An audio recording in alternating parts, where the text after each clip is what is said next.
What up? What up? What up? Welcome to the Words with Wade podcast, episode 92. 92. Okay. I, of course, am your host, Wade Blogs, aka Mr. Quid Pro Quo, aka the. Wait for it. Wade Blogs. Joining me as always, I saw some pumpkin spice coffee the other day, and I thought about you. It's like I don't know where I was at. Pumpkin spice coffee. Pumpkin spice. Sorry not sorry. First lady. Always Ari. Unapologetically Ari. Ari. What's up, you guys? And as always, I feel like we're on tour. As always, that's my introduction. As always. No, I'm just saying I feel like you should be on tour or something. You know what I mean? From look, I'm working on that. From the Bat Cave. From parts unknown. Parts unknown. Yes.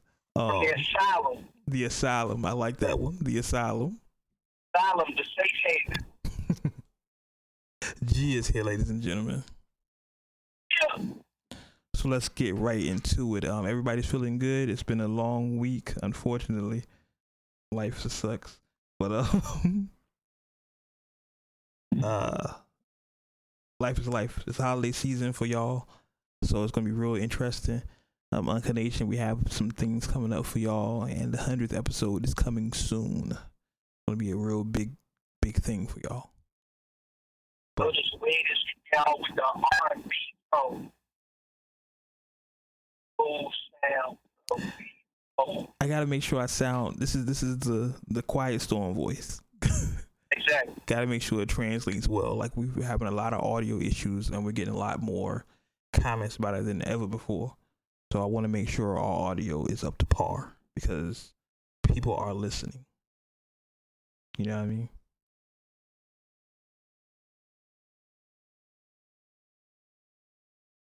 All right, but without further ado, let's get into what we like to call the rundown. The rundown.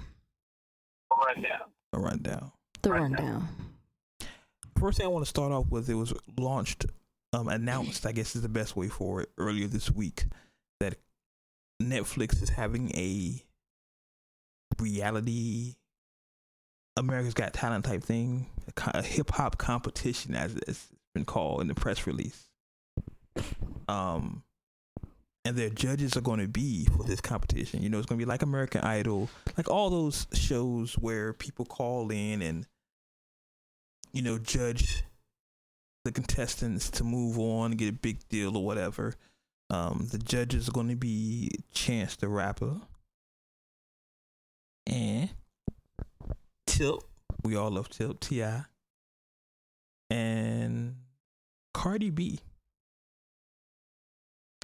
Now, this is interesting on a couple of levels because, one, how can Netflix do a special like this and you binge watch everything with Netflix? You know what I'm saying? Like, are they going to go release an episode a week like American Idol or these other shows, or are they just going to put the whole season out until the season finale?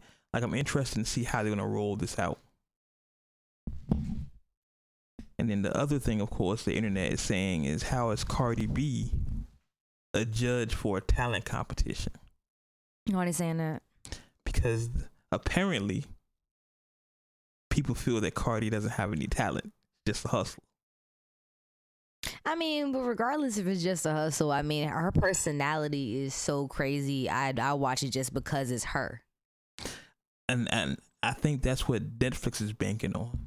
People will support Cardi just because it's Cardi. Like, you look who they selected: Cardi, T.I., and Chance. Yeah, people support Tip just because it's Tip. Cardi the same way. But I think what trips me out is that in all these shows, these competitions they have, there's always that one Simon Cowell character That one dude with a nasty attitude. It's gonna be Chance. You think it'll be Chance? I don't think it'll be Chance. Bruh, it's gonna be Chance. It can't be Chance. It's gonna be Chance. He said, "I love God." It's going to be Chance. It's gonna be gonna Chance. be Chance? I don't It's think gonna it'll be be Chance. Chance. It's going to be Chance. I can't. Thank you, G, because it is definitely gonna be Chance. You think it's gonna be Chance? Yes. I can see it being Yes, Cardi it's more than Chance. Chance. Mm. I can see it being Tip, Right. but can't nobody understand So Tip. keep in mind what you just said. Cardi's too new, so she might play it safe. He has had multiple reality shows and gives no fucks. This is the first time Chance has been in this type of situation where everything is live and on the spot, initial reaction type situation. Chance's moves have always been calculating. It's always been a pre-approved interview or segment or, appearance. He's had time to think about what he's going to say or do prior to him doing it. But again, like you said, it's Netflix. It's not going to be live, so maybe he has pre-approval. Maybe they're going to make edits. But that's another thing. But I still how can it's going to be that's not how can Netflix do this? It's Netflix. We don't. Well, you got to think about it. They might do it by a couple of episodes, or they may have like a brand new rollout, maybe, because if you think about it, when you see certain Netflix originals, they'll just put the second season up there like it ain't nothing. Right. So that's what I'm saying. In the new release category. But that's what I'm saying with something like this, where I'm assuming people will call in or go online to vote. I would have seen Hulu doing this way more than Netflix. Because it doesn't fit their style. It doesn't fit what they do. Yeah. Unless they tell everybody, hey, at 8:00 this is coming on, so turn on your Netflix. But that doesn't fit them. They would change that. They're changing their whole style just for this. I'm curious to see how this is going to work. And they might do it by season. All right, so everybody is looking at it with the assumption that the viewers are going to be able to vote. Yeah. Netflix has never said you can vote on the artist. That is true. Also, reading through it, because AGR is already on it. Of course. Sign it up. That's believe. Nowhere has it said it's a voting situation. So that's interesting then. That's a great point. So how is this going to work? And just first, the three judges are just going to look at people perform and say, okay, you got it. You don't. You know what it reminds me of? I got it. Making the band? Making the band. Yeah, exactly. Making the band. Side note, I was on Making the Band. Don't tell nobody the secret though. But it reminds me. Make the band. I definitely didn't make the band. Make the band. I definitely didn't make the band. That was a weed. Here you go again. So yeah, it's making the band. Damn it, that's good. They have to do it that way. Well, they just roll out episodes. We don't get to vote. They roll out episodes and you watch what happens. They can roll out a whole season. Yeah, we automatically assume because stuff like this is you're automatically voting. That's how the format has been. But they could have an audience vote and we just watch. That's true. A live studio audience. Yeah. You know how they normally do, like with Family Feud and a whole bunch of other stuff like that. Yeah. They do everything right there. And yeah. Wilding out right there. Yeah, that's a very good point. Very good point. I didn't think about that. Because it's just like, I don't know if y'all watch a lot of singing stuff, but there's like, America's Got Talent, stuff like that. Right.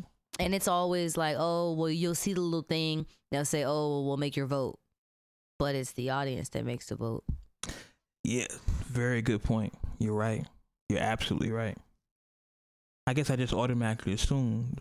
There'll be some sick ass technology right about now for people to be able to go through an app at a certain time to do that. Like, I know that there's a live Facebook game.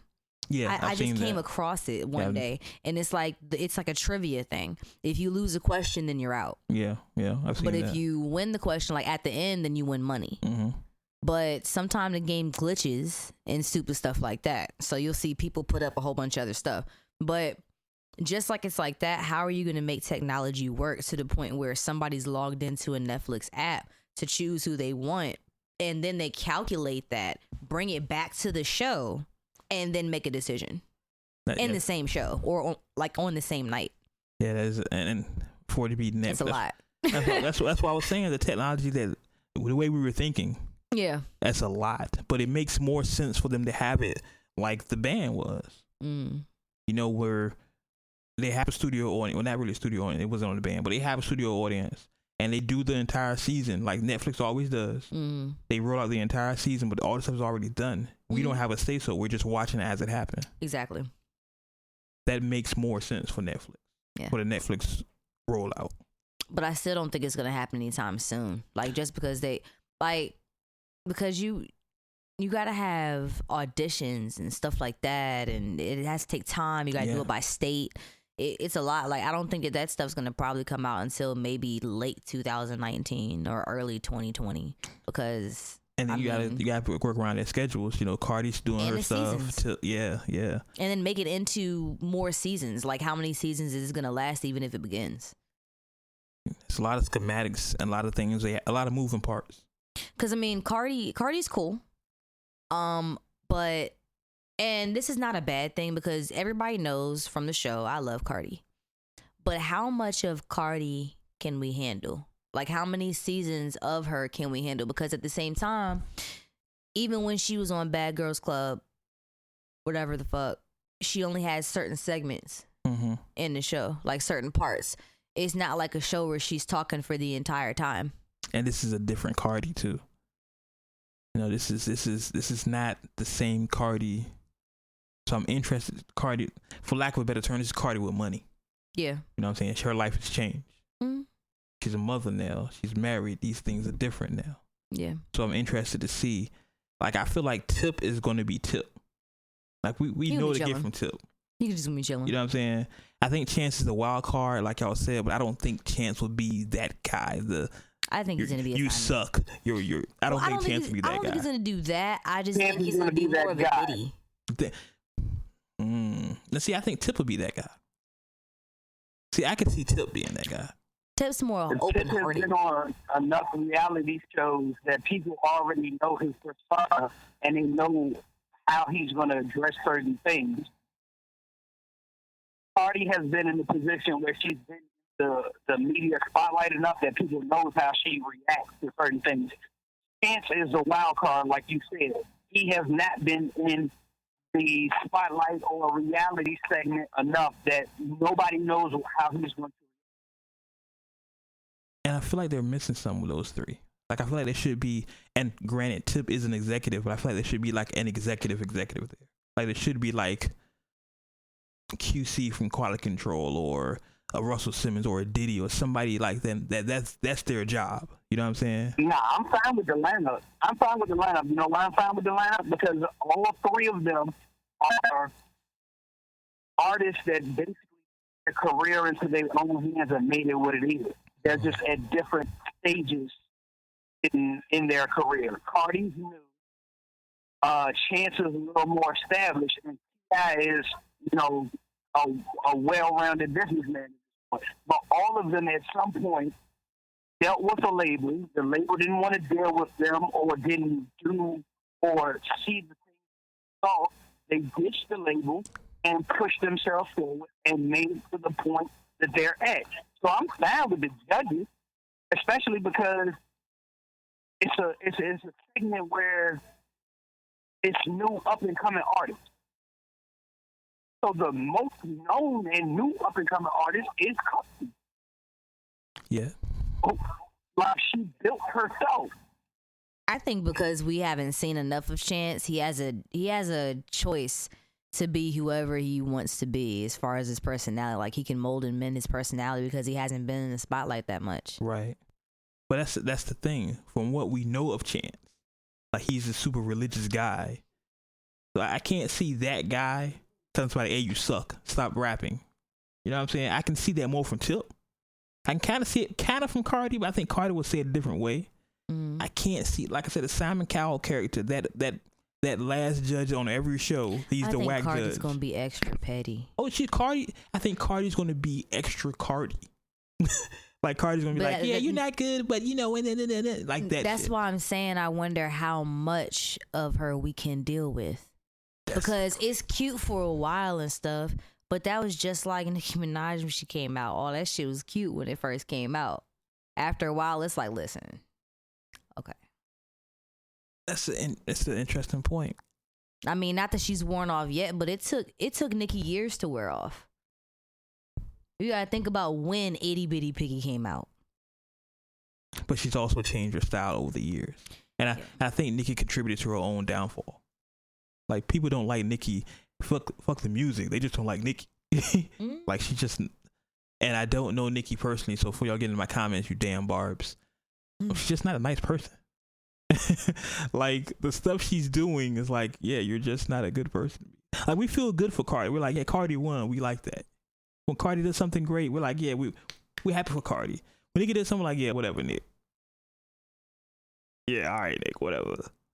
Same shit. You leaving? You can rap it again. Maybe it's because of how they both came out. I think we said on this podcast before, we've watched the rise of Cardi from Bad Girls Club and Love and Hip Hop and stripping to one of the biggest rappers in the world now. But that's probably because she let us in. Yeah. I mean, now, of course, you're in somebody's life anyway when you're reality TV. Right. But the fact that America is so nosy, the more we know about somebody, the more we feel like we relate to them. Exactly. We're invested in her. Yeah. So feel it's like when she get broke up with, we all get broke up with. Yeah. Like, yeah. It's like one of those. We're more invested in Cardi than we are in Nick. Yeah. And they just came up in different eras. But Nicki's not trying to change her narrative. She's like, I'm Nicki, I'm the queen, deal with it. And we're like, it's different now. Shit is different now. It's like, yeah. Yeah. But speaking of Cardi, the Cardi episode. The Cardi episode, She's going to be on the cover now. You know that, right? I know. So I found this interesting. Time magazine. I'm pausing for dramatic effect. Oh, okay. Time magazine recently released their #1 album of 2018. Now, when I say this, not a rap album, their #1 album. I wish I knew the nominees so I could make it more dramatic. But no, their #1 album of 2018 happens to be from our friend you know and love, Cardi B, Invasion of Privacy. I have so many questions. Ask some of them. #1 album, not just a rap album. This is important.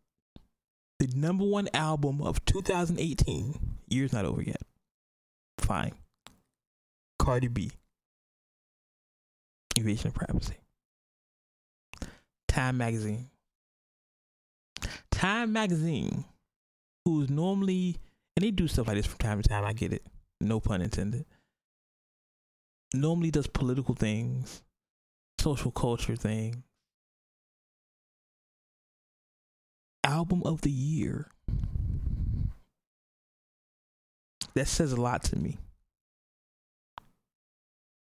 G, as the resident CEO here, Cardi B, album of the year, Time magazine. I'm trying to be respectful with my comments because I feel like 2 seconds, I got you. I feel like there's something there.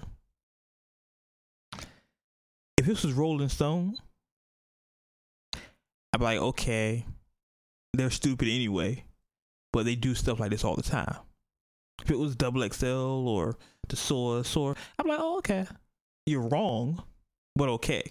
Mm-hmm. Time magazine.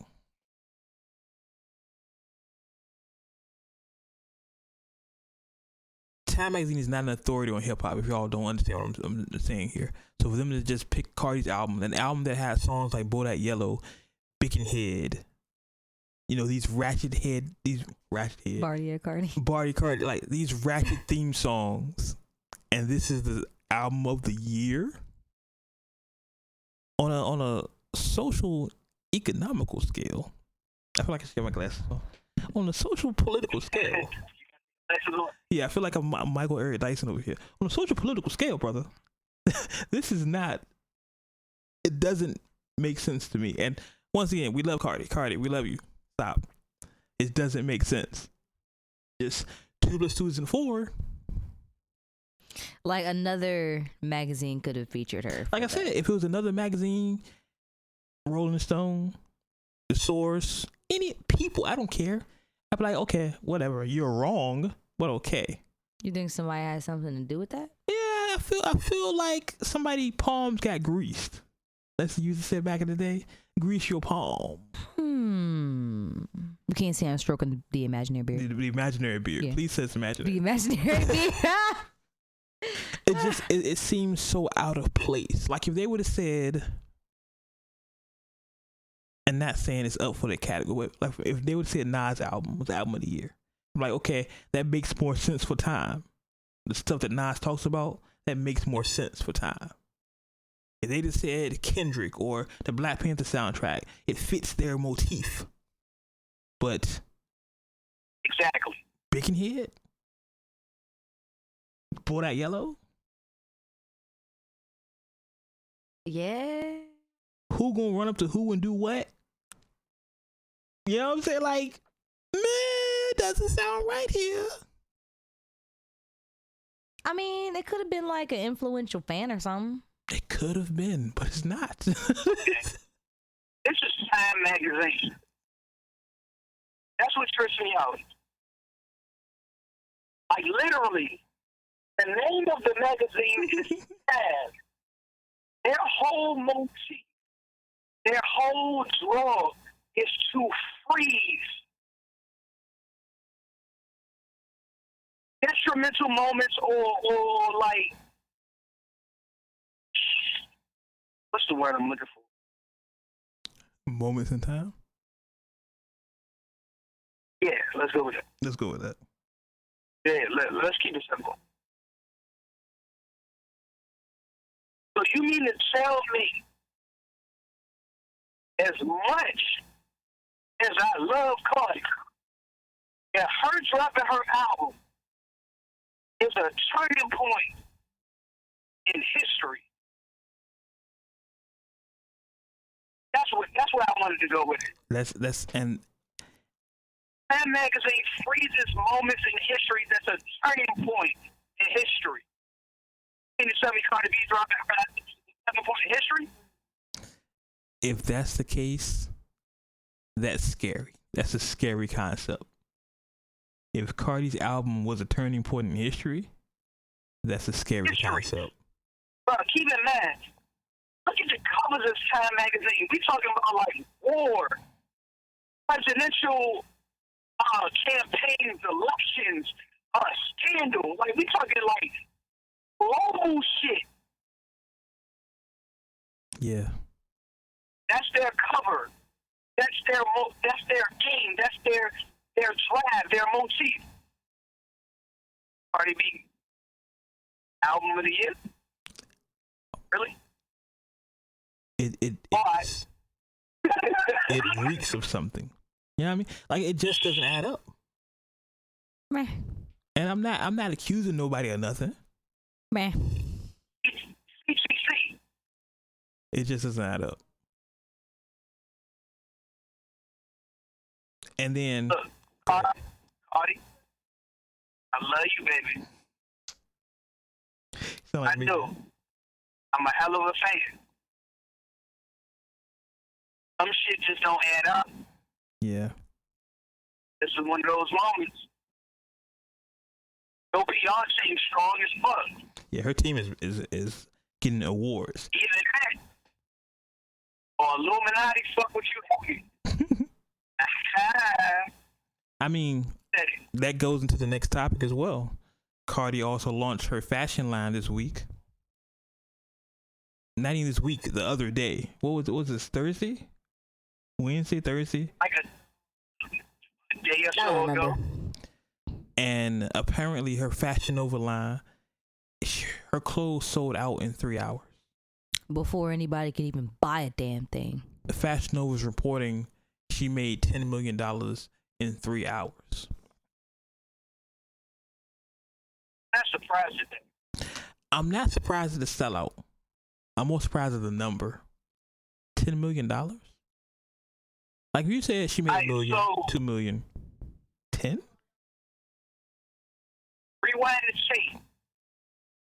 And Beyonce was doing like an exclusive drop. I don't think it was on Fashion Nova. I can't remember what it was. She has her own line for her sports her sportswear.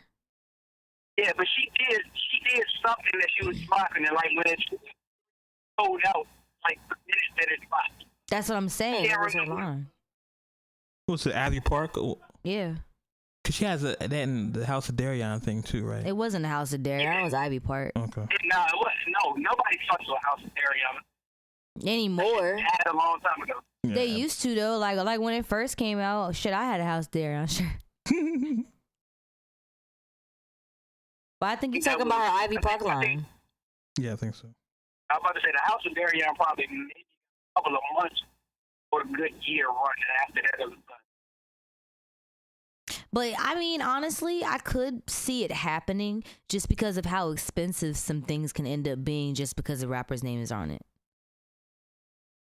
Because even when, okay, I don't know because, well, I don't know. I've never shopped on Fashion Nova, so I can't say, oh, hey, I love this, that about it. Mm-hmm. It's just the fact that it's like Rihanna's makeup, not cheap at all. Whatsoever. Right. When perfumes come out and you got rap artists with a name on it, or females like Beyonce, Nicki Minaj, all that other shit, and they have their own perfume. That perfume is like $80-something. This is a fact. Yeah. So I mean, the number's kind of high, yeah, but it's not like I looked at prices to see what kind of shirts they were or what kind of pants they are. Yeah. I mean, I think that's the thing for me. I believe she sold out. I have no problem believing that. It's just that number seems a little too high to me. All right, what do you mean by sold out? Like her clothes are no longer available. Like, oh, okay. Like you go to the Fashion Nova website and 3 hours later the clothes are not there. Yeah, like the 3 hours later, nothing else was available because everybody bought it all. They bought the entire fucking line. Couldn't even go up there like I went up there to go. I was like, well, let me go see this little line real quick. Sold out. The fuck? I was hot. You sound like you was hot. I'm still hot. Like, bitch, the fuck did you buy 20 pairs of pants to hang out for Christmas? Like, I don't understand. And that's what I feel like happening. People are buying like 20 pairs of shit, and I don't know the pricing of this stuff. That's what I'm saying. Like, why the fuck? Listen, because you can't tell me like individual people got one item and now all your shit is sold out unless you just came out with like one of those temporary lines or like one of those really small lines. It's all Instagram models. They got a flex for Fashion Nova. So we should see a bunch of that stuff on the gram now, right? I've been looking for hashtags with Cardi B stuff and I just want to see who the fuck bought it. Like, bitch, the fuck. Have a conversation with you. But I haven't seen anything yet. I'm dying over here. Man, I'm mad. A little bit. Because she has, like, you know, a curvaceous body. Right, so, right. You know, women are thinking, or at least I am. No, well, you shit. She has a body that's not like the norm, which means that her clothes should fit me perfectly fine. Because it's really hard to find jeans in the store. They be straight leg and you don't look like you got any curve in your body. And I think that's the reason why people like go over to Fashion Nova because of how the clothes fit. Mm-hmm. And I see everybody Fashion Nova this, Fashion Nova that. At first I was like, what the fuck is a Fashion Nova? All the time. I don't be fitting into a lot of stuff. But I think that it's just, you know, how she is or how her body is and stuff like that, and how curvaceous women have a harder time to find something. Yeah. Just because when it's bikini season, I have to buy a top and a bottom. Because I wear 2 different sizes. Oh, okay. So I have to end up buying 2 bikinis. I got you. I understand. And it's way more expensive. It's like to get like a medium size top and a large size bottom or something like that.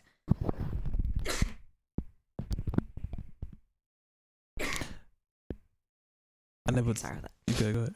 I understand that. Yeah, okay. But I think Nelly told us that back in the day with apple bottom jeans. Oh Lord. You know, Nelly cornered the market with making jeans with the bigger bottoms for our sisters because our sisters have bigger bottoms. Yes, we do. So, Well, I don't have no bottom. that was funny. So I get, yeah, that makes sense, and I think that's the thinking process behind it. You put a spokesperson like Cardi B behind a clothing line. You think, okay, these clothes can fit Cardi, they can fit me. Yeah, but 3 hours is, I mean, come on, son. 3 hours? Yeah. But, oh my gosh. Like, I think Rihanna's makeup sold out the first time like that. I guess it depends on your fan base, too, though. It's just hard to believe that. Like I said, I don't have a problem believing she sold out. I believe that. It's Cardi. She's one of the biggest rappers in the world right now. I believe that. Just that number doesn't sound right to me. Yeah. Sound like people might be inflating some numbers, making her sound bigger than what she is. I have a question. Shoot. Do we still consider Cardi just a rap artist, or has he now crossed over to being a pop artist?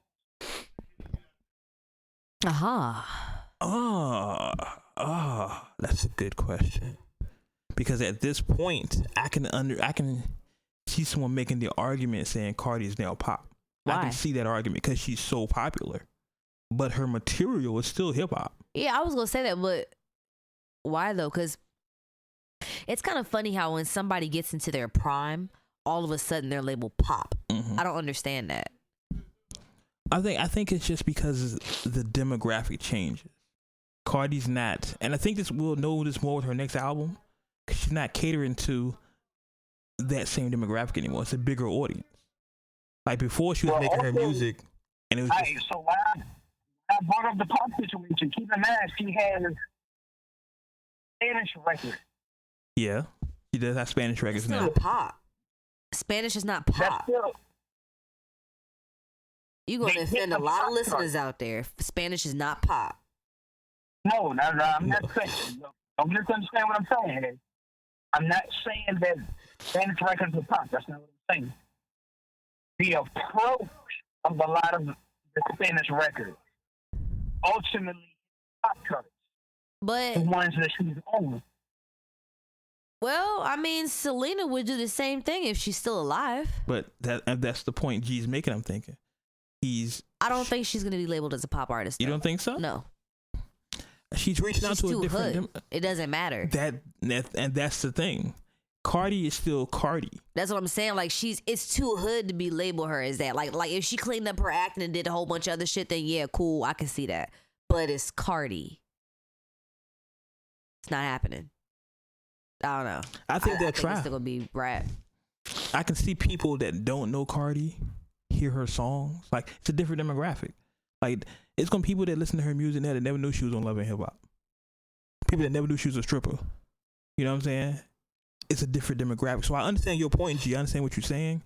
But where I and I think where A disagrees is that Cardi is just so ratchet. She can't be pop. But I do hear your point, G. I understand what you're saying, and that's a good question.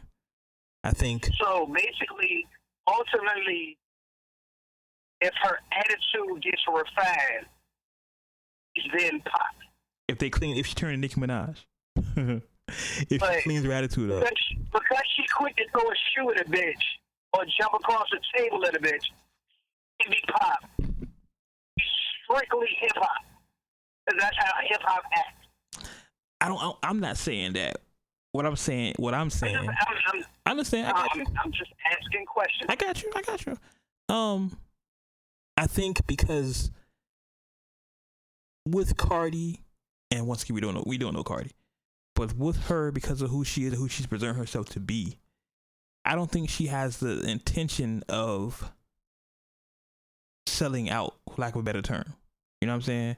She's not trying to put her music in the burb. She's just making music. You know what I'm saying? Like and as an artist, when you make music, you say, well, I want this to go everywhere. She's like, I'm just making the music for the hood.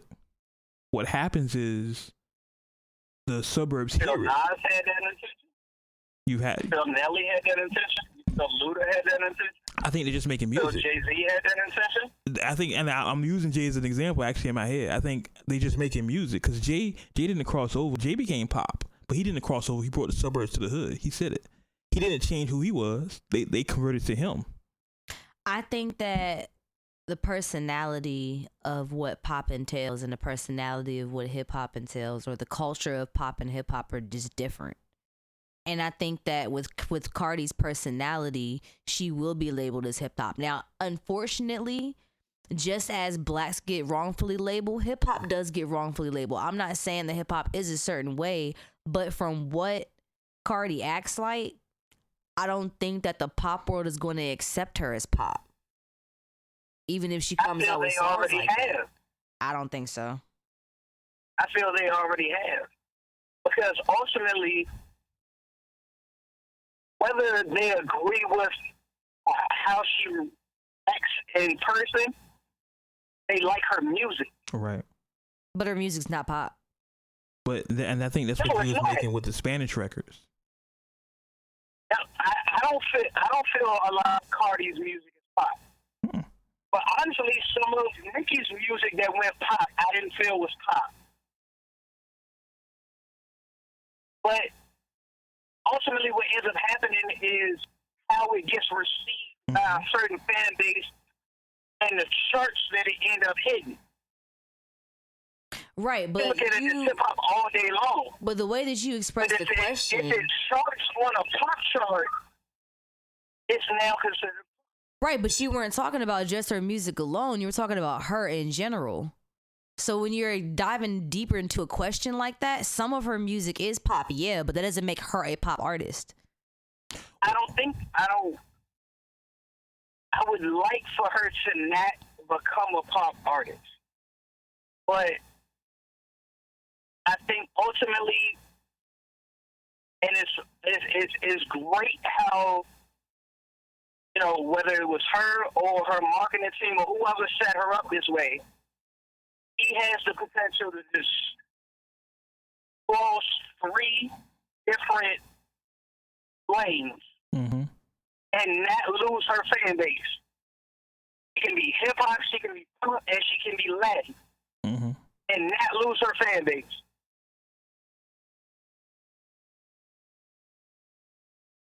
It's interesting because I heard you saying, G, but we have examples of artists like I said, the famous Jay-Z line. I didn't cross over about the suburbs to the hood, but I understand exactly what you're saying.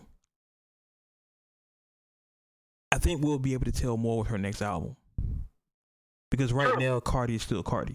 To us, Cardi is still Cardi, but when she releases a new body of music, we'll see. Okay, this is a different direction. Sophomore Jinx. Yeah, I think we'll be able to tell more with that album. That happens a lot. I mean, people said Nas did it. I mean, honestly, I remember us first talking about Cardi, and remember we was just like, I mean, is she gonna make it past her Bodak Yellow? This is true.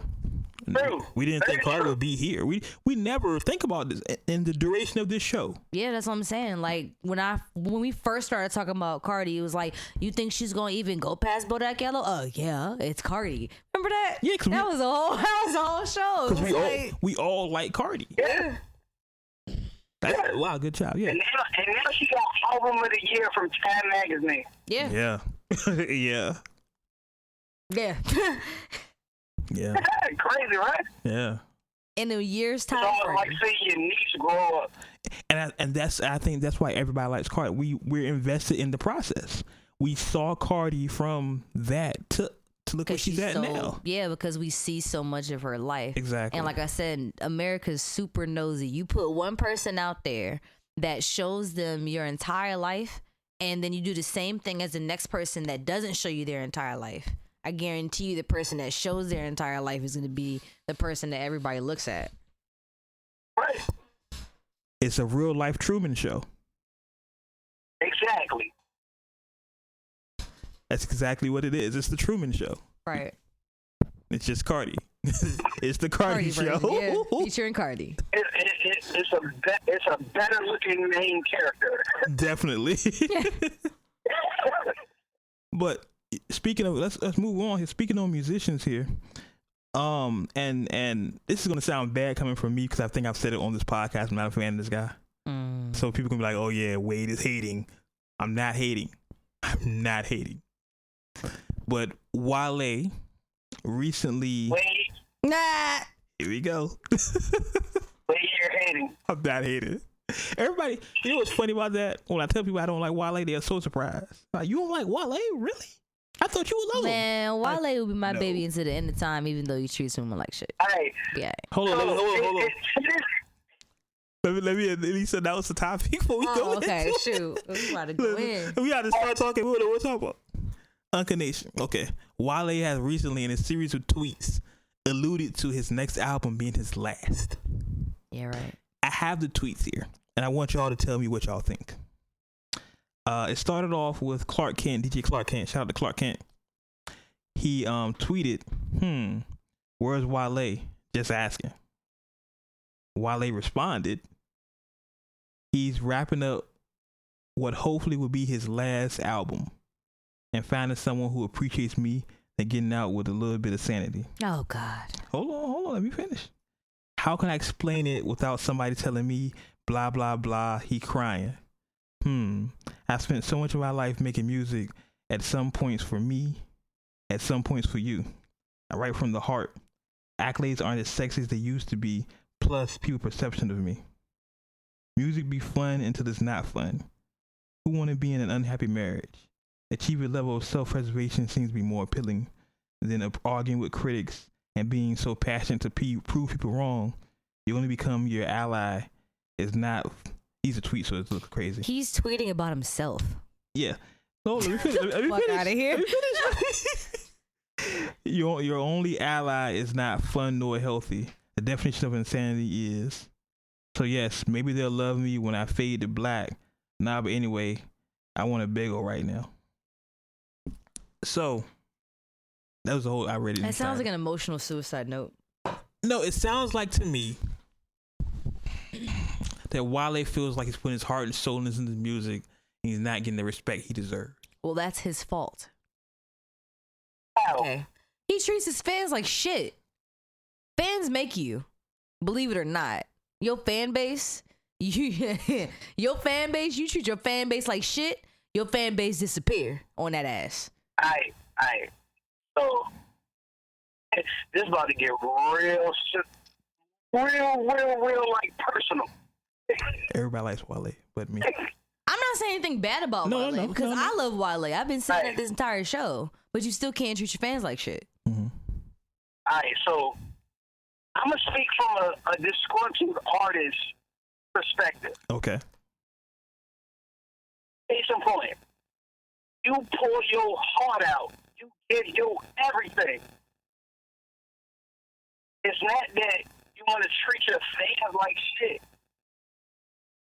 It's you get to a certain point where you're disgruntled. It's not that you're intentionally taking it out on your fans. But because of what's going on behind the scenes, the record labels, with the songs that you would like to push or the videos you would like to shoot, the way you want to portray your artistry is not how it's getting done, but you're locked in, a contract or whatever that you can't do what you want to do as an artist. You don't have free range to move and feel that inspiration and that great feeling that made you want to do this in the first place. Okay, and that's why he's quitting. So good. Oh, wait for it, baby. Wait for it. That causes the disgruntled. That causes not trying to spaz out on my fans, but being short with them. I can't enjoy the appreciation my fans are giving me because I'm not enjoying where I am as an artist. Yeah, y'all like my music, but I don't enjoy how I get to put it out to y'all because I can't be the artist that y'all deserve or the artist that I really feel y'all know I can be. Now, I understand what you're saying is like, but that's not the fans' fault. It's that. I wasn't gonna say that. Well, I'm sorry. I'm assuming I'm prejudging. Forgive me. I mean, I understand where you're coming from, but you have to know that getting into this type of industry, you're gonna deal with some bullshit. You can't just treat people like that in every single event. You gotta at least have a good one. You can't just say, oh, well, ABC, I'm this great guy, or, you know, I do this and I do that, but then you treat everybody else like shit. There's been people that I know have met Wale is like, nah, I'm good now. Because when you rub people the wrong way, that's it.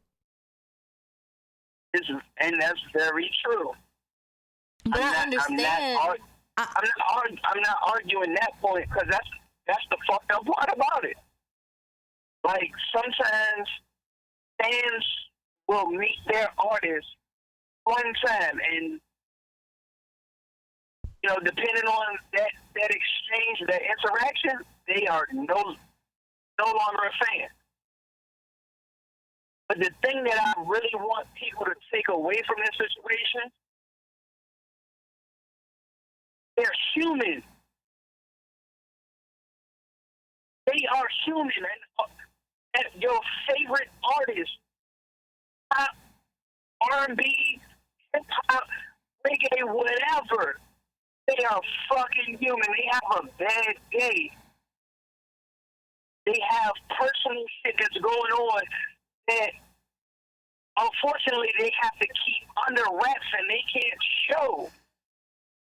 Because if it does, it's headline news. Every time they go to somewhere to try to promote something positive, everybody wants to ask them about this situation, ask them about that situation. It becomes a drain on you when you can't express yourself or be yourself or fully go through your emotions as a human being. He's not the only person going through that, bro. I'm not saying he is. I'm not saying he is, eh? I'm not like, excuse me for being on my soapbox about it. He's not the only artist who's going through it. Several artists have gone through it. We can go through the history of music, period. We can also go all the way back to James Brown, Michael Jackson, Prince. You know, whoever else you want, Temptations. We can go down the history. Some people handle situations when it comes to this better than others. Obviously. Very true. But I think it's a lot more to Wale that people never grasp and he never admits to himself. So I feel like it's on both sides. Yeah, but his tweets, like, he's literally talking about himself, man. It's kind of like one of those people that talk about themselves in the third person. It's just irritating. Well, he's done that his entire career, though. That's Wale. Okay, here's that's how Wale has always addressed himself. He's always addressed music, and he's always addressed any issues that people brought up in music. It was always a hypothetical situation or a metaphor for people to understand what he was going through. He never spoke about himself directly. He always used third person. Because it's very difficult for anybody to admit that they have a problem. That's the first step to fixing it. Exactly. So now that he has, so I'm you gonna fix retire. it by taking yourself out of music. I think, you know what? And I've publicly criticized Wale. I've not made any qualms about. I'm not a Wale fan. He's talented. I'm just not a fan of him. But in this situation, I understand where he's coming from. I understand how much you put into something, and for you not to get what you put in back. I get that. I completely understand that. Wale got no return back. I understand that. But where I'm mad at is him bitching about it. Like, dog, it sounds so entitled. Like, yo, I'm giving y'all my blood, sweat, and tears. The least y'all gonna do is tell me I'm great. No, dog. It just didn't work. Move on. I get it. I completely get it. Trust me. Listen, as a former rapper myself and somebody who quit because I was trash, I've been there. I was like, hey, you know what? I'm doing all I can for y'all to like me, and it's not working. I'm not going to just say, fuck everybody. I'm going to say, you know what? Let me stop doing this shit. Let me do something else. Which is, I ultimately feel, where he got to. So I'm not mad now, at that. From how he went about saying it. That's my point. As far as the mental health standpoint, I agree with him. Because we can go, and the fans can look this up, Uncut Nation, go ahead and look this up. When Russ was on the Breakfast Club, and he flat out said, it was like, yo, I'm probably going to do one more project, and after that, I'm done. This is not mentally meant for me. Like, I can't do this. It's not a healthy situation. And this is when Mac died. Like, this is around that time. He's like, how y'all gonna poke fun and say things when a man is alive, but when he passes, y'all the same ones that say rest in peace. Right. But y'all didn't want him to have no peace of mind when he was here. It's not, like, certain things is not healthy. I don't care what no artist tells you. Part of the reason why they do music is therapy. It's their own personal therapy. They get to release. They get to let everything go. They get to put it in whatever context they want that is not personally reflecting them, and people relate to it, and then they start to understand that, like, all right, I'm not alone out here.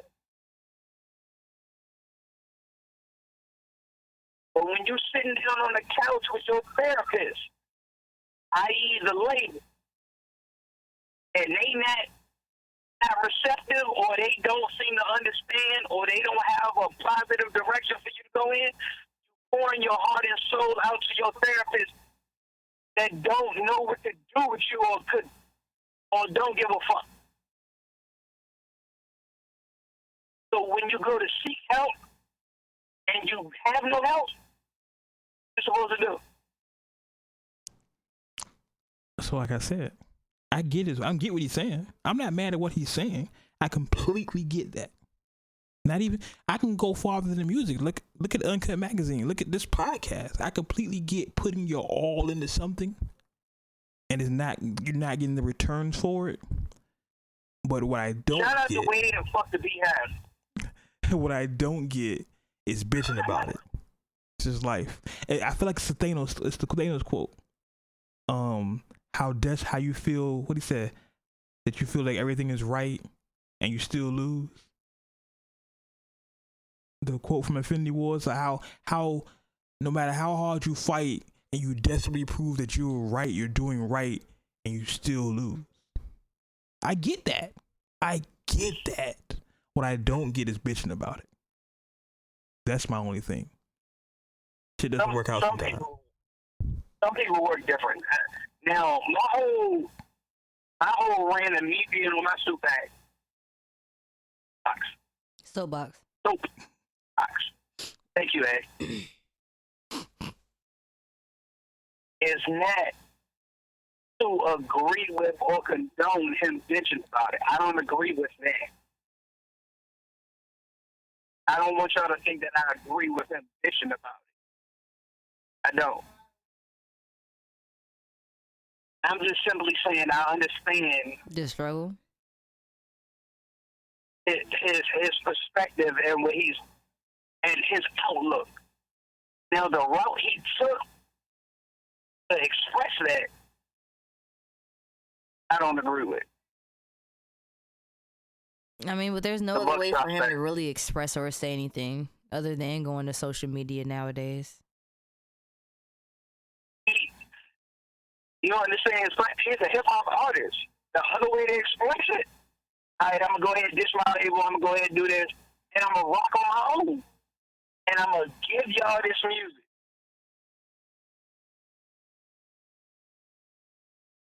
I'm really looking for That's every artist platform. Mm.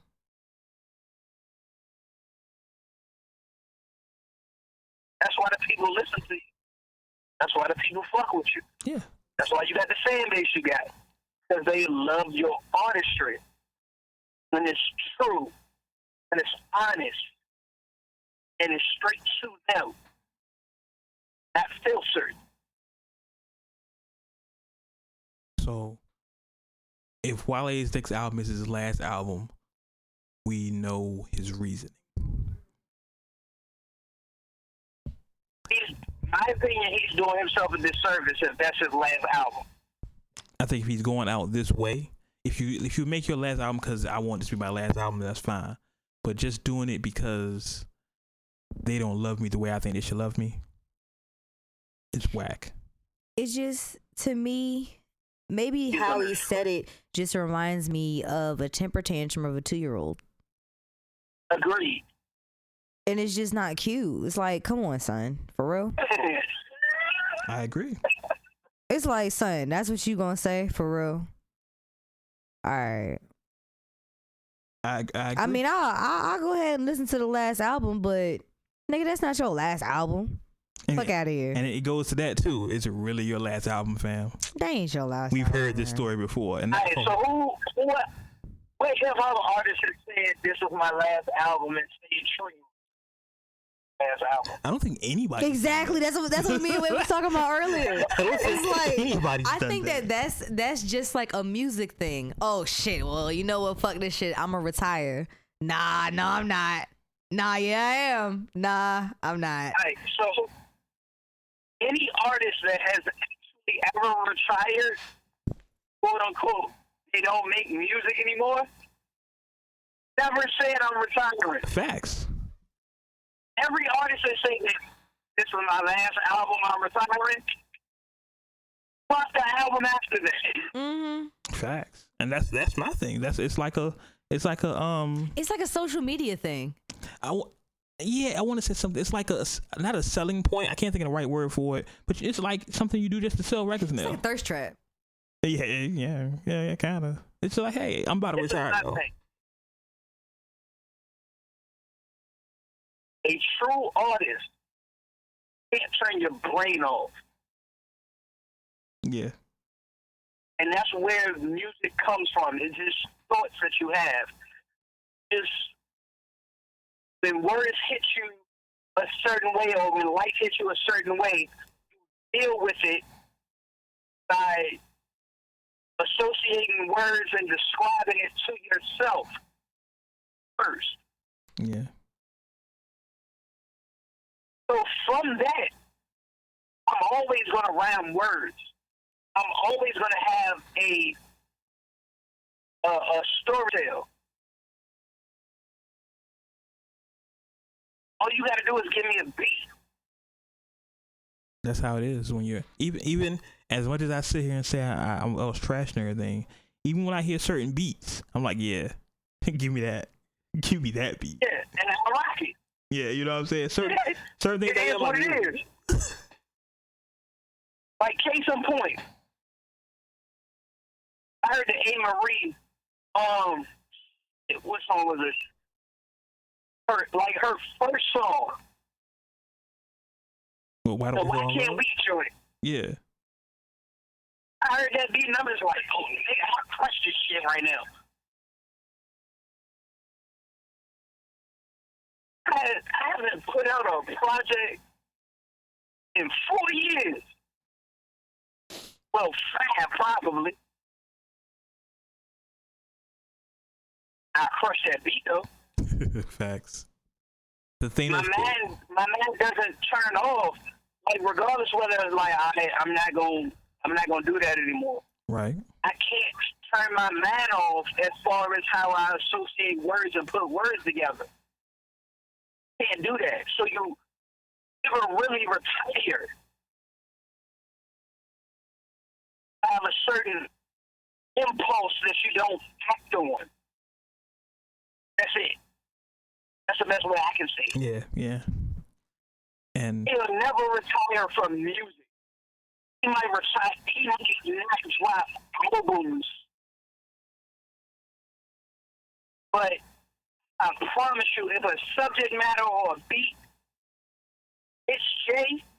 That nigga's gonna be 62. bar niggas to death. And that subject matter and that beat hit, he gonna have something to say. Yeah. It is what it is. You don't retire from that shit. That's you retiring from who you are. That's why I think it was just too drastic. Like, I can understand him stop making music publicly for the world to hear, but let's be honest. You're not going to stop making music. Agreed. I completely agree with that. So for him to say, oh, I'm retiring from music. It's like, nah, get your ass out of here. Listen. That was the dumbest shit you could have said. The Thanos quote I was talking about earlier. I know you what finally found it? Yeah, I finally found it. I'm gonna read this dramatic reading with Wade. This is the actor. Oh God. I know what it feels like. I see you can't. You can't even do it. All right, here we go. You can't even do it. I was gonna be serious. Young man, I was gonna be serious. Okay. I know what it feels like to lose.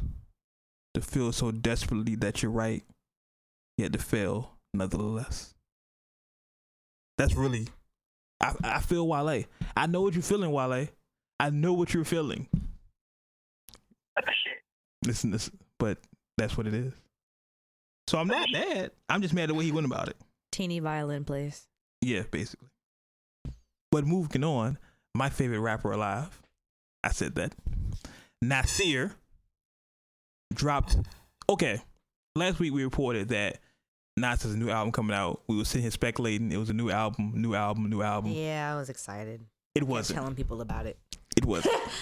We were really excited because I was really gassed. We talked about how it could be the album with Khaled that he talked about for 2 years from now. We talked about talking shit to everybody. Yeah, we was hype. We were hype. Thanks for that, by the way. Thanks for that. The letdown. Yeah, it wasn't. What Escobar did is he released a film, which is a bunch of short videos for the songs off the Nasir album. It's called Nasir the Film. And I encourage anyone who is a Nas fan to watch that film. It's on YouTube. It's like 16 minutes or so. It makes you look. I'm gonna go past what Wade just said. The first 4 minutes. I'm cutting you off, bro. You good? For all the people who didn't like that album, watch it. It definitely puts those songs in a different light. The visual makes those songs seem so much better. I feel like he should have came out with the visual before putting out the album. Or maybe at the same time. Or at the same time, yeah. Because honestly, Cop Shot the Kid, I was not feeling that song. Sorry. I mean, hey, shoot me in the comments. I don't care. I really did not like that song. I was like, I think I listened to like 45 seconds and was like, listen, that shit is giving me a headache. Turn that shit off. Yeah, turn that shit off. But when I saw the visual today, I was like, oh, it's a little more tolerable. It was, and then to put a visual with, what he's rapping about was like, oh, kind of like a little ding moment, like with the light bulb on top of your head. It was like one of those. Yeah, it's definitely. I encourage you, if you're a fan of Nasir and just a fan of good hip hop, check it out. The visuals bring a new life to the album. It's still not my favorite project of Nas, and as I said, admittedly, I'm the biggest Nas stan in America. Pause. But it definitely brings the album more life. So check it out. It's on YouTube. It's free. It's like 16 minutes. Just search Nasir the film, and it'll come right up. Great. Now we're running through things because we're running out of time here. But I did want to. We'll be all right. I paid for this. That's some bullshit. Hey, I'm just saying I paid for this. That's some bullshit. So I want to tell y'all a funny story. And let me put my ducats down. Basically, I put my deposit down. It's not my fault. I want to tell y'all a funny story. Uncut Nation, follow me on this story here. So I want to say, was it Monday or Tuesday? Was it Monday? I don't know. You know, because you're in the story. When I tell the story, you'll know the story. Okay. So shit. I can't tell. Shut up. What? We'll say Monday. I want to say Monday because it was like the next day after the show. Yeah. Okay. So you was in this too, G. So what did you laugh at? You in the story too. Well, let me tell the story. Monday morning, the group chat blares off. Right. So I hit the group chat Monday morning. It's like 8 a.m. Monday morning. I hit the group chat. Ari says, "Hey, did y'all see that Jill Scott video?" I said, "What Jill Scott video? Let me check the timeline." I say, "Oh my, Jilly from Philly, what's up?" My God. What's going on, big head? Yeah, I wanted to hit the DM so bad. I was like, "Yo, my friend actually did hit her DM." I actually tweeted at her. I said, "Jill, I need a backstage pass to your next show for media purposes, of course. You know, I am part of the media, Uncut Magazine. You know, I want to write an article on your next show." Shameless plug. I said, "Let me write an article for your next show." I got retweeted a couple times. It's pretty funny. My nigga went for the professional approach. Exactly. I gotta use what I got to get what I want. You know what I'm talking about? So, shit. For those who haven't seen it now, at this point, Jill Scott released a 20-second video, if that, where she's performing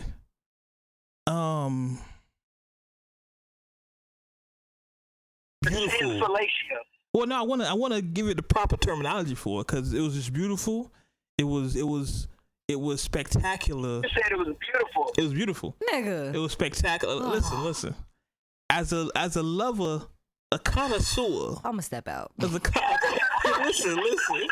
As a connoisseur of fine fellatio, that was impeccable. Oh my goodness. Again, so did you see my post? And Tina Turner did it first? Yeah, I saw that one. I saw the Tina Turner post. Yeah, I saw the Tina Turner post. So the question is, even though Tina Turner is the originator,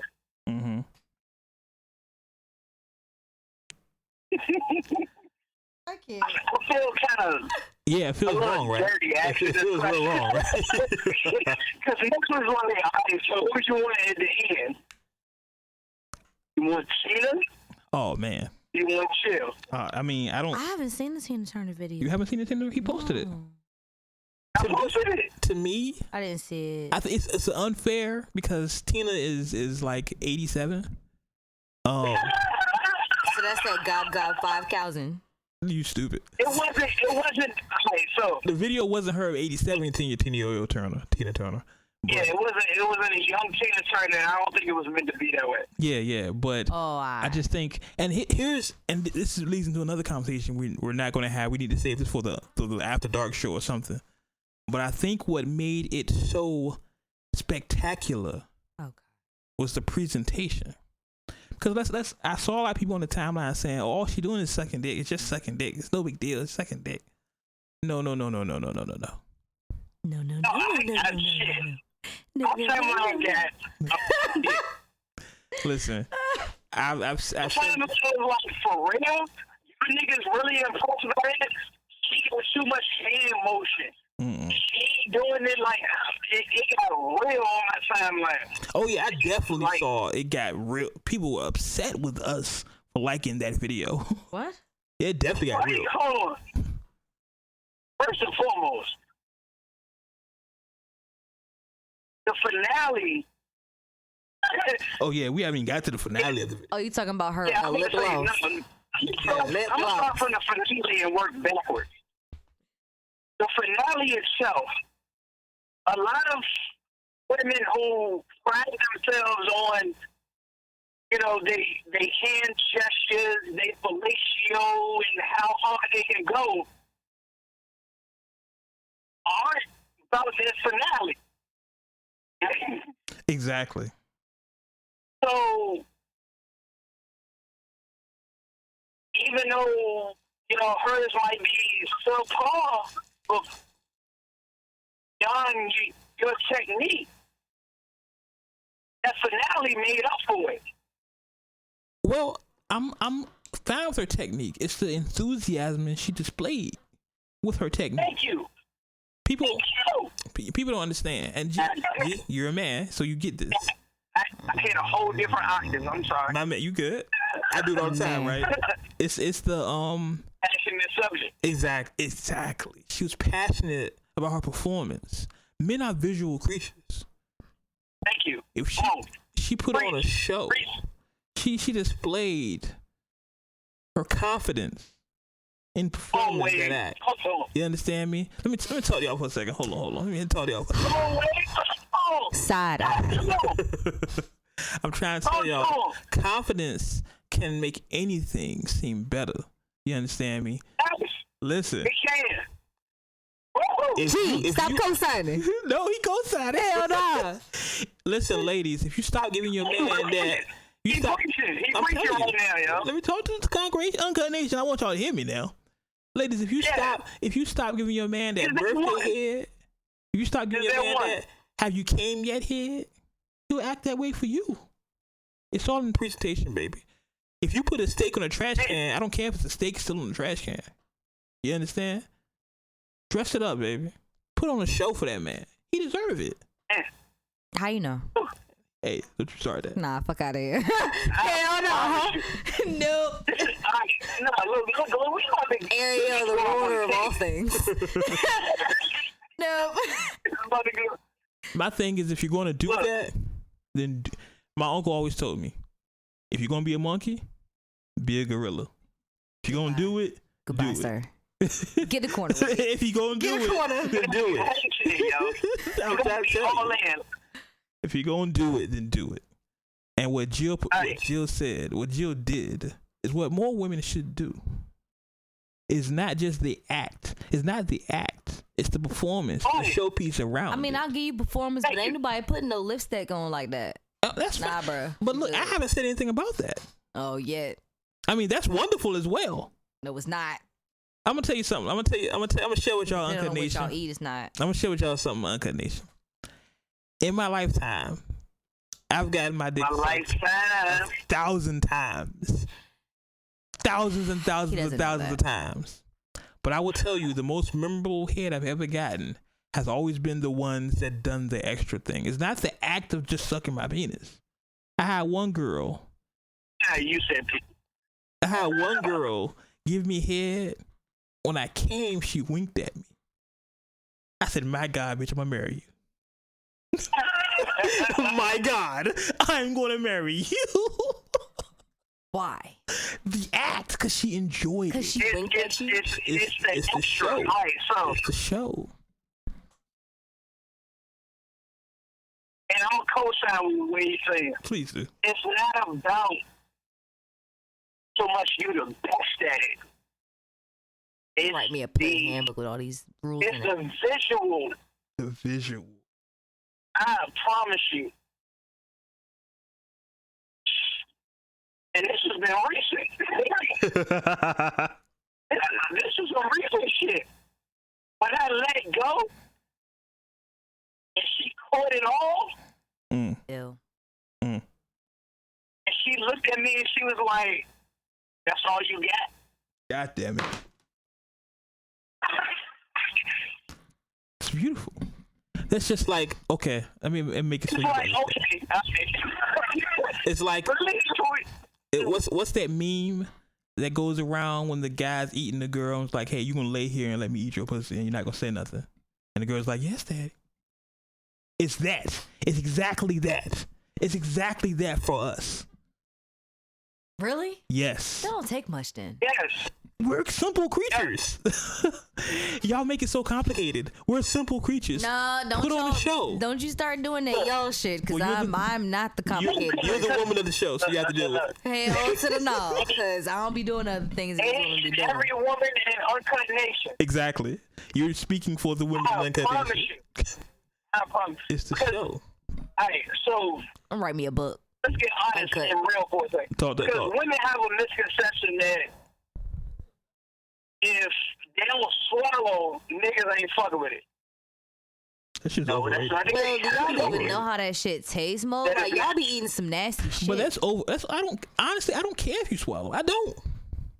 Thank you. Come on, man. I don't care. Which I one don't you care if ready? you want to no hands. I don't care. I don't care about that shit. Look, it's whatever you do, you ain't got to swallow it. I'm side-eyeing you right now, G. You can't see it. Enthusiasm. That's the. Thank you, G. The perfect word, enthusiasm. Listen, I don't care how much enthusiasm a nigga got. If he suck, he suck. No, but if you. Okay, No, there's that don't work in every situation. No. It's a different type of enthusiasm. If you go overboard with it and make it cartoony, then of course be like, bitch, get off me. Had those situations. Yeah, of course. But if it's the right, People enjoy it and be like, no. Like, Yeah. You're not supposed to just throw it out the stone like you're violent. yeah, I've had bitches So like pure. scream every time. You killing me? Shut up, bitch. Like, you know what I'm saying? God. I don't need all that. But what if you are killing her shit? She's Some of that lying. shit- Shut up and take it. No, hell no. nigga. Shut up and take it. No, it's the right level of enthusiasm and seduction. What Jill did was grown woman shit. Because a young woman, and you see this by the Jill Scott Challenge. Hashtag Jill Scott Challenges. Watch the Jill Scott Challenge. Just look at the women that are doing the same exact thing. This shit looks horrible. It looks disgusting. You can tell they don't suck dick. Or they don't do it well. Because, and their man is like, oh yeah, girl, you good. Yeah, whatever. Now, fuck that. Hey, we'll take mediocre head. Hey, listen. So do we. Listen, I'm a head snob at this point. Like, I'm definitely, if you can't suck dick, don't suck my dick. Thank you. I like that term. I'm a head snob. I'm definitely a head snob. If you can't suck dick, then don't suck. Like, don't try. Don't experiment on me, bitch. I need you to be professional. And that's the thing. And I really think women have a misconception about it. That every nigga wants his dick. Like, no, if you don't know how to suck dick, I don't want you to put your mouth on my dick. Exactly. At all. Because it's going to upset me. It's not going to bring me any pleasure. Exactly. And everything that we engage in after that is going to be awkward. Exactly. So if you do not know how to suck dick, and you're not passionate about fellatio, passionate, leave it alone. Y'all had that same energy when y'all in between people's thighs then. Of course. I promise you. Well, it's a difference though. I fucking promise you, I love to fucking eat pussy. Eat pussy, let her squirt in my face, let her go 3-4 times. Fuck, because I Why you done, G? Get out of here. Okay, this is an after dark show all of a sudden. It's the difference in the performance. Don't challenge that. Shit, it better be a performance when I'm looking down. It's a difference. Exactly. But how you saying? It better be a performance. Y'all better have that same energy. Like I said. Enthusiasm goes a long way. We'll see. The proper energy is key. Because if you go overboard, if I'm coming if I'm coming at a 5, you come with a 10, the energy is off. If I'm like, yeah, girl, go then. Yeah, baby. Yeah.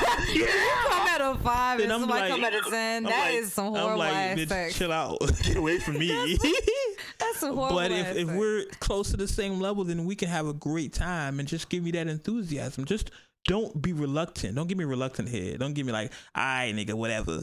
Since you asked, or it's your birthday, or you come yet. Don't do that. Like, baby. Yeah, don't do that. Take this dick. It's your birthday. Who don't like birthday head? I shouldn't get birthday. I don't want birthday head because it's just you want to get every day. Nah, see, y'all asking for a regular occasion. You better ask for shit that you giving back. It's a Tuesday. Yo, you giving head because it's a Tuesday. Yeah, if I'm talking about all the girls are uncut right now, y'all allow me to talk for y'all. But Listen. that's the qualm, because y'all think that we won't do that. You're saying these things like, hey, you better do this too. And where's the problem? We haven't me nor G has said anything bad yet. We're like, okay, and just saying. It could be a 6ix9ine situation every day, but people don't have sex every day anymore. People don't have sex every day. They should, but they don't. But we're getting way off topic. Bro, this is the Uncut Show. Clearly. So people don't have sex every day, but I promise you, people fantasize about having that random ass quickie every day. Exactly. It's nothing wrong with a quickie. Every day. It's nothing wrong with a quickie. Nothing wrong with masturbation. I promise you. I promise you, if my wife is in a situation that on my lunch break, I got an hour lunch, and she took her lunch, she got 15 minutes that she can get to the bathroom or whatever, I promise you, she's part of my lunch. Facts. Hey, man, you gotta do what you gotta do. Off topic. Let's run it back in here. We run out of time here. I did want to bring up this odd segue with hey, Snoop is getting a star on the Hollywood Walk of Fame. Ain't no segue. No, Snoop's getting a star on the Hollywood Walk of Fame. I think that's super dope considering everything Snoop came from. Unlike a lot of our listeners here, I remember Murder Was the Case Snoop. I remember Gin and Juice Snoop. You know what I'm saying? Gin and Juice Snoop. So for him to get a star on the Hollywood Walk of Fame, it's pretty dope. Now, I'm not going to ruin I'm a little confused about it. I'm not gonna ruin it by what goes into getting a star on the Hollywood Walk of Fame. I'm just gonna say it's a dope honor. It's a dope honor to do it because I'm gonna let him enjoy his moment. I respect the OG. Enjoy. Can you tell me after the show? I'll tell you after the show. Yeah. Oh, all right. But yeah, I respect the moment. Right. Like the fuck. Like we all trying to know. There's things that go into getting a star on the Hollywood Walk of Fame that are not what you think they are. Conspiracy theory way people like, so I don't know why you ain't trying to spill the story. I want the OG to enjoy his moment. He's from my coast. Okay, so he can enjoy the moment without listening to the podcast of one episode. You be all right, go ahead. I want him to listen to the episode. Come on. Well, shit, if it go the way the way for it, you don't get no more podcast. No, I'm not saying that. I'm just saying I want us to. I want everyone to listen. So, still enjoy your star. We appreciate you, homie, big homie. Keep doing what you do. Yeah, that's me. I'm saying all that good stuff. And now, so let's get serious for 30 seconds. Serious moment for 30 seconds. And we're gonna keep it this way because it has to be serious. Earlier this week, today is Thursday. Supermodel, mother,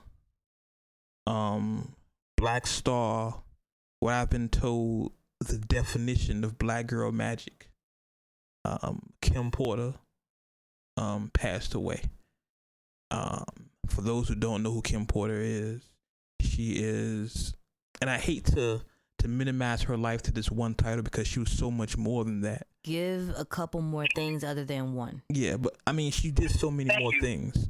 I mean, I found out recently, and this is for my, I guess, older heads out here, that the song Forever My Lady, Jodeci, was written by Albie Shore, was written for her. About her.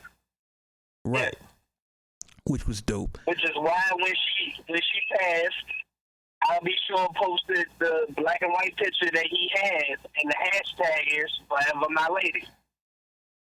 Something else I found out was that the movie Drumline, the character that Zoe Saldana played, did I say her name right? Zoe Saldana? I don't know. was her. For the fact that you got through it, whether you pronounce it right or not. I know, right? You got through it. That character, the character Nick Cannon played was Dallas Austin, and the character that Zoe Saldana played was Kim Porter. She was a supermodel and a mother to Puff Diddy's kid, 4 kids. She was a wonderful woman. She was only 47. Reports were saying she had pneumonia.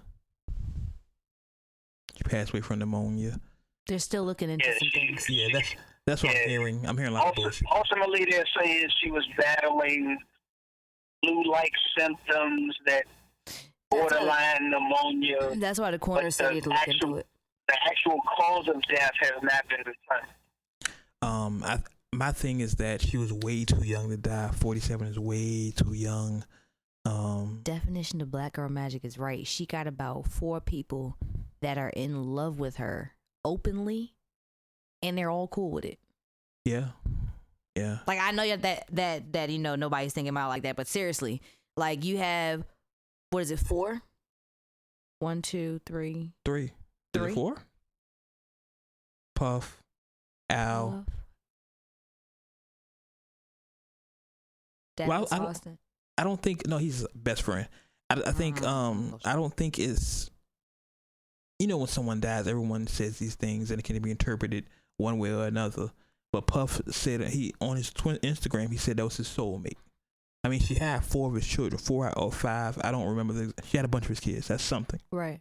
I've always said, and I believe this firmly. If you have more than one kid with a person, it means something. Mm-hmm. You know what I'm saying? I wouldn't know. Right, I get it. I disagree. I mean, okay. No, trust we're in the same boat, G. We both. I understand what you're saying. Oh, shit. Trust me, G. We're in the same boat. We're in the same boat. Yo, petty ass. But you know what's funny? Because this opens up another conversation I want to have, but we don't have the time for it. But it's something. I'm about to say that opens up another conversation. Opens up another conversation. No, but continue. Something our generation is going to have to deal with because we come from such broken families, and I use that term because I can't think of another word to use. Is what happens when, and I'm not speaking to Kim or anybody else, but what happens when the other side of the family goes? Like, for example, during the duration of this podcast, my kid's mother's parents passed away. You know what I'm saying? And that was an odd thing for me. It was like, hey, me and her are not cool in any way, shape, form, or fashion. But I had to show up to support my kids. And that's something I think a lot of us are going to deal with in this generation because there's so many more baby mamas and baby daddies than husbands and wives. Which is the reason I'm not having it right now. So it's just an interesting conversation and an etiquette for that. People view marriage differently as millennials. Yeah, definitely. But do you know what, though? Honestly speaking, research has said that the millennials' marriages have lasted longer than people back in the day because they're taking a longer time and they're making sure that they have their career ready and that they have their stuff set first for themselves before they have children. It's less marriages, though. That as well. That's how I was about to say too. That's the marriages are lasting longer because they're waiting longer to get married, but there are less marriages in general. There are. So in my age, wow, I sounded super old. So keep in mind with how a lot of people move nowadays. It's like, all right, well, why am I going to get married if I can do this, X, Y, and Z? Right.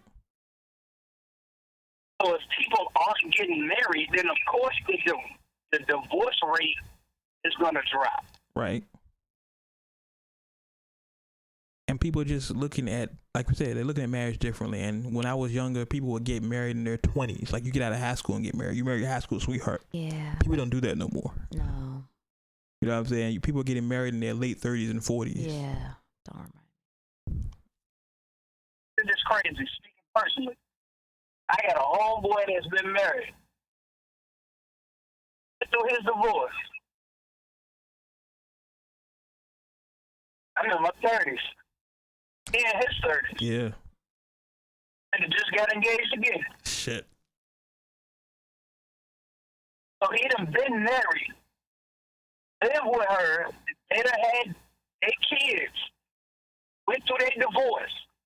A time apart. They divorced. The point that he felt like he was ready to get married again in his 30s. That's crazy. That's just a generational difference. But to wrap this up, want to send our prayers and condolences to the Combs, Porter family. Hey, you gonna do your conspiracy theory? I'm not gonna do that. I'm gonna keep this respectful at this moment. Okay. At this moment, I will say though, I think, and I'm being super real with y'all. You weren't supposed to say that. Super honest and super real with y'all. I think that's like, and from published reports are saying that she was found, like they found her. To me, it sounds like she was alone. I've been trying to figure that out. Yeah, like every report I'm seeing, they found her. But then it says they responded to a call. So who the fuck called? Yeah, and every report, that's like one of my fears in life. Super honest. Like the only fear I have is I don't want to die alone. Yeah. And I so hope that wasn't the case for her. All the reports I'm reading is she was found. You know what I'm saying? So I still want to know who made the call. I've heard audio. I don't know. Of the call being made, but it was like a first responder to like making the call. So I'm assuming she got found and then the call got made. Yeah, it's just something that I don't wish on anybody. You know what I'm saying? We all have that image of when we die, we're surrounded by our loved ones and all that stuff. And we don't want to talk about a bunch of death, but that's like my biggest fear in life is to die alone. So my condolences and prayers go out to Puff, his family, Quincy, all of them. It gets better. It gets better. You never heal, but it gets better. Doesn't go away. Yeah. But it gets to a point where I think it just sucks because of all the lives that she touched. Yeah, she touched a lot of lives, and the time of year it is too. It's the holiday time of year. It's when families are supposed to be together, and they have to go through this time. I mean, but I'm just thinking about her children. Yeah, definitely. She has little kids. Like 47 is not old. She's little kids. It's not old at all. It's like some people are like just getting married around this time and like really figure out what they really want to do. Crazy. It's crazy. So prayers and condolences go out to the Combs family, everyone that she's touched. I just hope that when I go, that people are able to say those nice things about me, because everyone says something, and of course everybody says you're nice a fucking asshole. Yeah, I was staring at you like, no, but let me finish. There's gonna be some. I'm being serious. I'm sorry. I'm not gonna die tomorrow. Like, I'm sorry. Yeah. But like they were saying, everyone said her energy. Like everyone said something like her energy was so awesome. You know what I'm saying? Like, and I hope that an ounce of that translates to me. You know what I'm saying? She left her mark on this world. It's one of those things when you pass the world. The saying is that, you know, God will say, "Hey, you did good." I'm impressed by her. Like I said, I mean, that kind of love is unconditional. Mm-hmm. And I don't know if you ever felt that kind of love before, but that shit doesn't go away for nothing. It's beautiful. Beautiful. But when you find out that somebody else loves them unconditionally because you love them unconditionally, you have no feelings towards it. Mm-hmm. So the type of love that all three of them are on, it's just amazing to hear thing. that, and then for her to be in. Yeah. It's a beautiful thing. I mean, I hope she wasn't alone too. Yeah, I pray for that. Or that she wasn't with a child, like her child, something like that. Her child has to go find a cell phone or something. Yeah. You don't think about it. You have to think about it. Right. So with that being said, we're going to go ahead and continue to, and it's an awkward transition, but we don't have anything to transition to. G, what do you have streaming this week? Just put it all for me. You don't have anything to transition to, so. So. What? I'm curious about. Well, that might be the wrong adjective to use. He's curious. Anyway, Jaden Smith is such that text. Okay. Something that I've been looking forward to for a long time, and its impact. Right. Yeah. Oxnard. Freak came out of left field and dropped Price X. And because I'm such a big fan of the franchise, I need that Creed 2 soundtrack to stream this week. Right.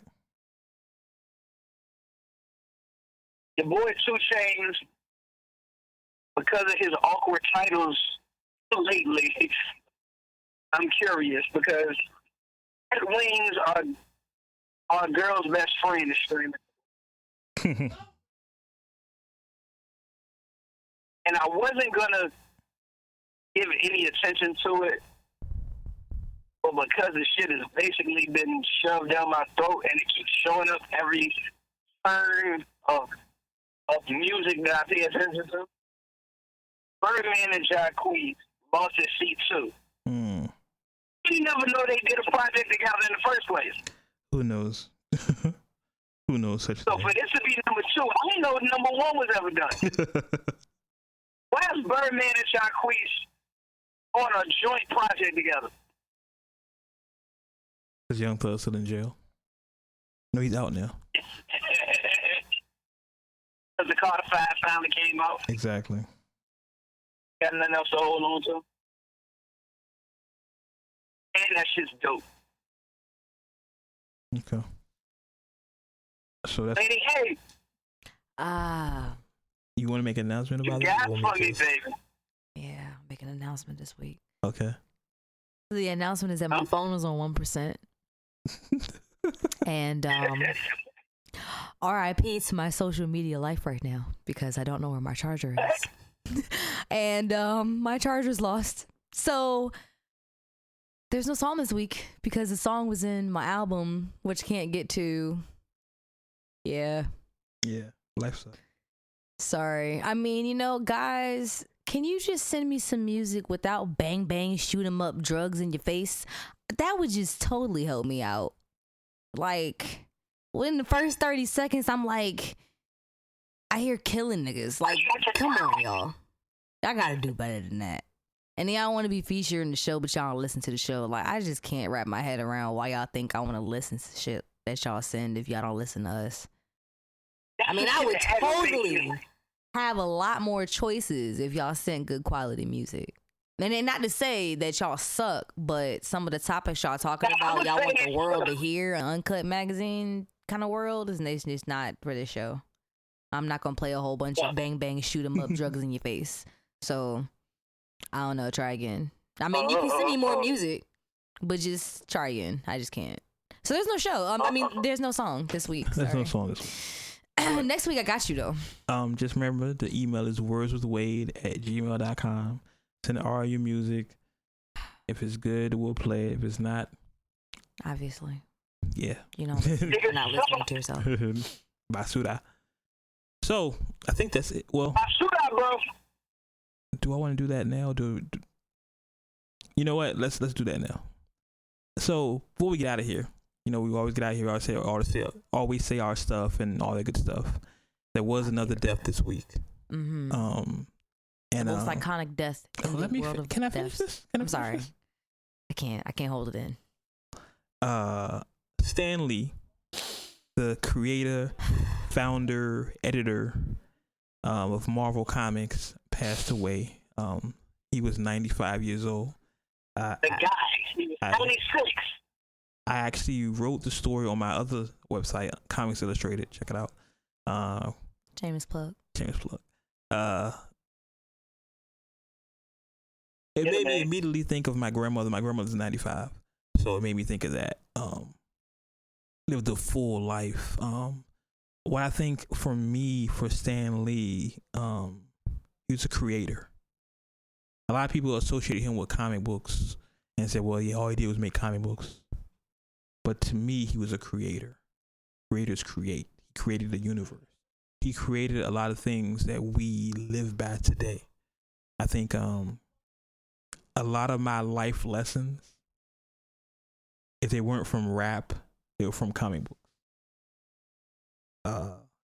Where I first learned with great power comes great responsibility.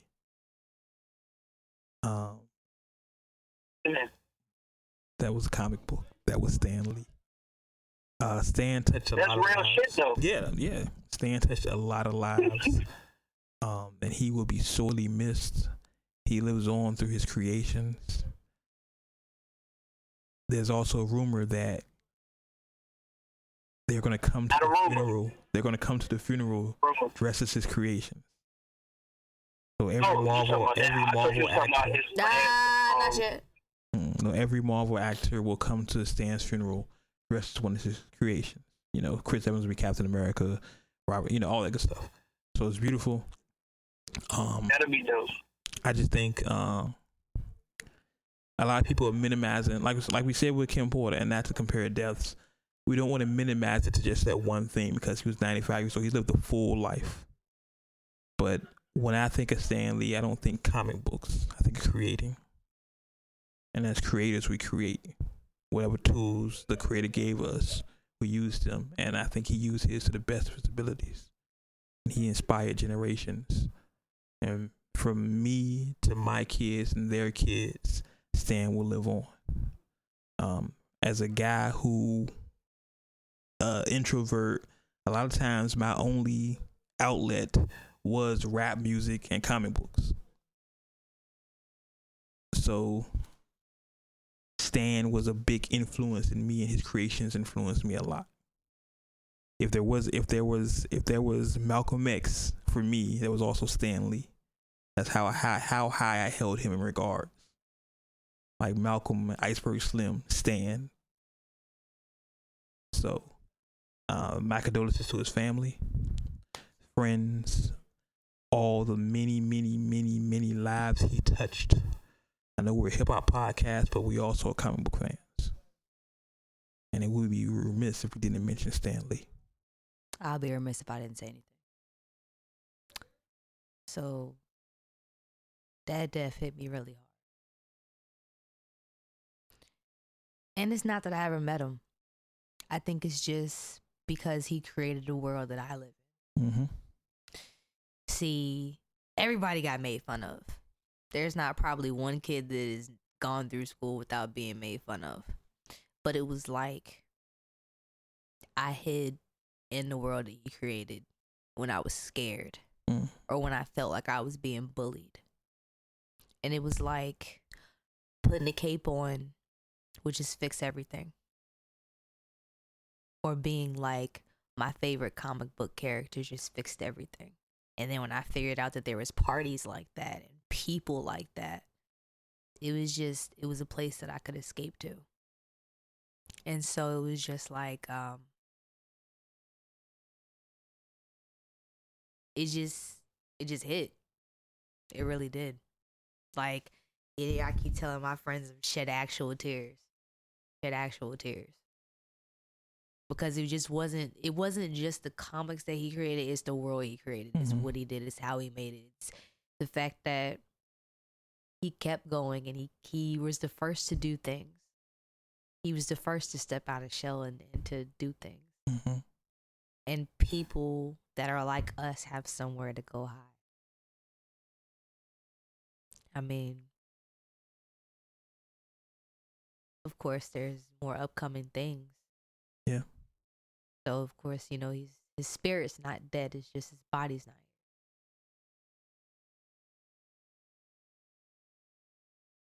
I think they said his appearance in Avengers 4 is already filmed.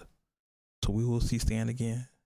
And he already did some cameos for some upcoming movies. Yeah. So, once again, prayers and condolences goes out, not just to his family, but to you, the Uncut Nation, the Marvel Universe, and all the creators out there. Because it's just not comics. It's tapping into your imagination and making your dreams become tangible, become reality. And I think for me, Stan Lee taught me that. So I think that's it, man. Episode 92. We love y'all. Go hug your family. And we see y'all next week. Cheers. Cheer. Thanks for listening to the Words with Wade podcast. Make sure you follow us online using the hashtag WordsWithWade.